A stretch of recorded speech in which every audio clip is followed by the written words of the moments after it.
Olá, minha gente! Seja muito bem-vindo, seja muito bem-vinda ao Controle Seu Money, um canal de educação financeira e consultoria, porque aqui você aprende a controlar o seu dinheiro, a poupar todos os meses e a investir o pouco que você consegue poupar. Eu sou Mano Grau e estou aqui com você nesta mesma jornada, nesta mesma caminhada. E olha só, o assunto de hoje, da nossa aula de hoje, é algo muito impactante sobre a vida de todos os brasileiros. Estou falando da manutenção da taxa Selic pelo Banco Central em 10,75, tá certo, pessoal? Então, observem,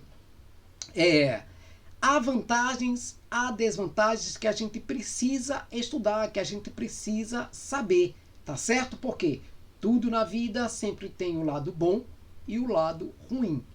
Portanto, vamos a essa aula agora. Bem, todos sabem que a manutenção dessa taxa Selic, que se significa Sistema Especial de Liquidação e de Custódia, em 10,50 pelo Banco Central do Brasil, é na verdade uma decisão de política monetária que carrega diversas implicações econômicas, tanto positivas quanto negativas. A Selic, enquanto a principal taxa de juros da economia brasileira, acaba influenciando diretamente sobre todas as outras taxas de juros no mercado.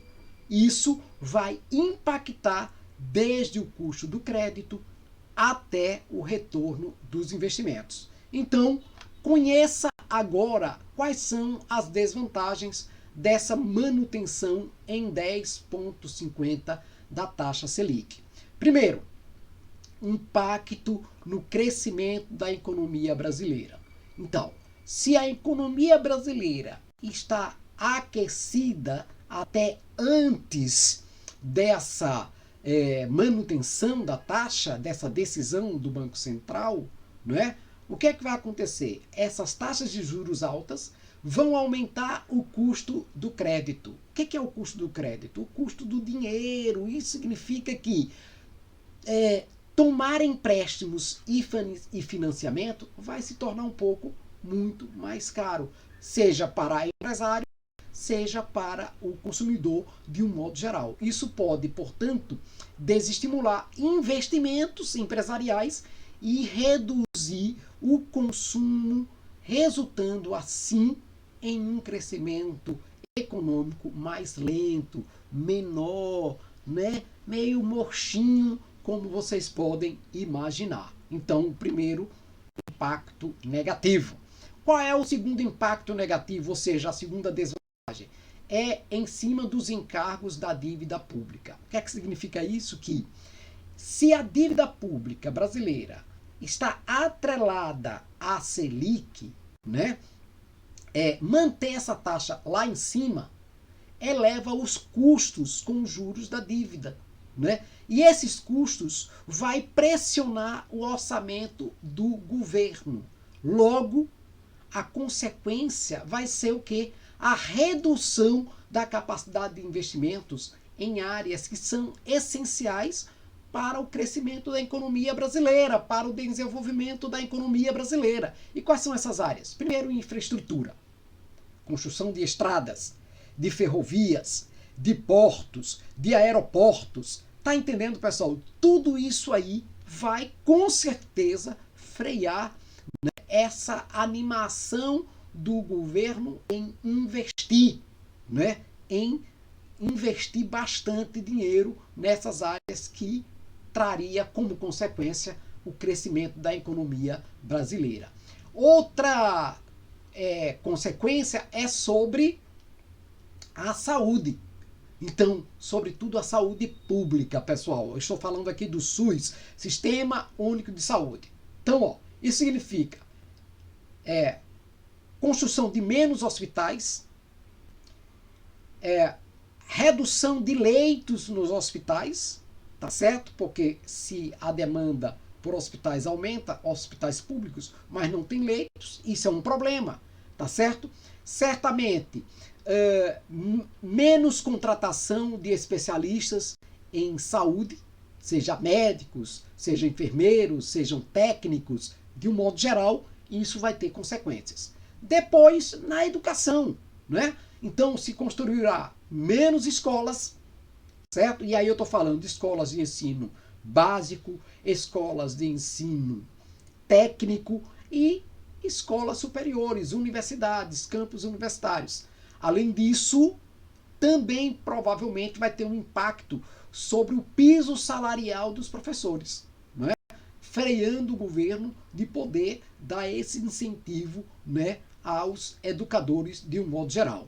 Bem, esse aumento, portanto, nos encargos pode comprometer a sustentabilidade fiscal a longo prazo.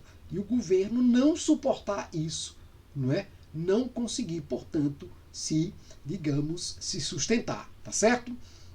Bem, e a terceira desvantagem é em relação ao desemprego e às desigualdades. Então, a desaceleração da economia, a desaceleração econômica, resultante, portanto, dos juros altos, altíssimos, né, pode levar ao aumento do desemprego, com menos investimentos e menos consumo.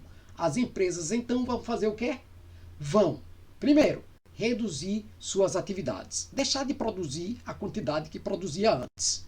Segundo, provavelmente cortar postos de trabalho. Além disso, esses juros altos trazem, portanto, que ou tendem a impactar mais de forma negativa, bastante negativa, as camadas mais vulneráveis da sociedade, da população brasileira, ampliando ainda mais as desigualdades, tá certo, sociais entre os brasileiros, tá certo? Então, ó, menos empregos, menos produção, mais desigualdades, infelizmente, é outra consequência. Bem, mas como em toda situação, né, há sempre o lado positivo também, né? E aí a gente precisa olhar que a manutenção da taxa Selic lá em cima vai, de alguma maneira, trazer benefícios. E qual é o primeiro? O primeiro é sobre o controle da inflação.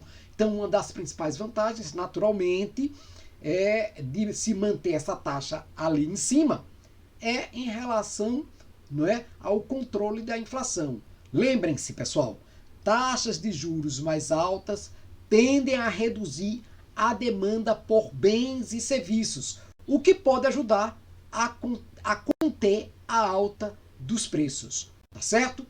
Em um cenário, portanto, de inflação elevada, a manutenção de uma Selic alta é uma ferramenta muito utilizada para evitar os preços, que os preços continuem subindo, aumentando de forma descontrolada. Veja, no momento em que eu gravo essa aula, a economia brasileira ela está aquecida.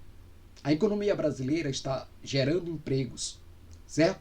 A indústria está começando a se reaquecer, né? O Brasil está exportando mais que importando e gerando milhares de empregos para os brasileiros. Mas, né, a gente sabe que a taxação lá em cima complica um pouco essa geração.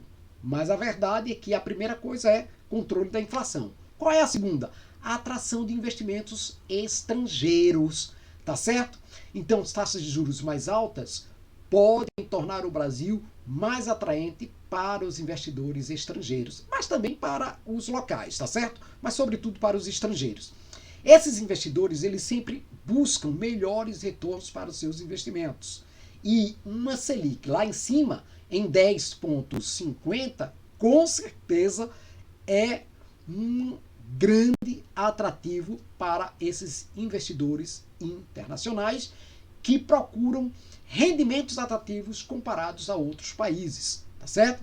Então, esse fluxo de capital entrando, né, capital estrangeiro entrando no Brasil, vai gerar o fortalecimento do nosso dinheiro, da nossa moeda, né, o real, e vai também contribuir para a estabilidade econômica. Embora nós estejamos num momento de estabilidade, mas isso vai reforçar ainda mais essa estabilidade, com certeza. E a terceira vantagem é em relação aos retornos para os investidores domésticos, locais, sobretudo quem investe em renda fixa. Então a Selic, a Selic alta, ela traz retornos para esses investidores locais, sobretudo quem investe em títulos do Tesouro Selic, ou do Tesouro Direto, tá certo? E em certificados de depósito bancário, CDBs, populares CDBs, tá certo? E isso pode incentivar tanto a poupança quanto, né, a formação de capital, proporcionando um maior acúmulo de recursos no longo prazo. Então, vejam, vantagens, desvantagens. A vida é assim. As taxas de juros estão lá em cima. Então, o que é que acontece? A gente sempre tem que olhar esses dois lados, tá ok? Era isso que eu queria falar para vocês.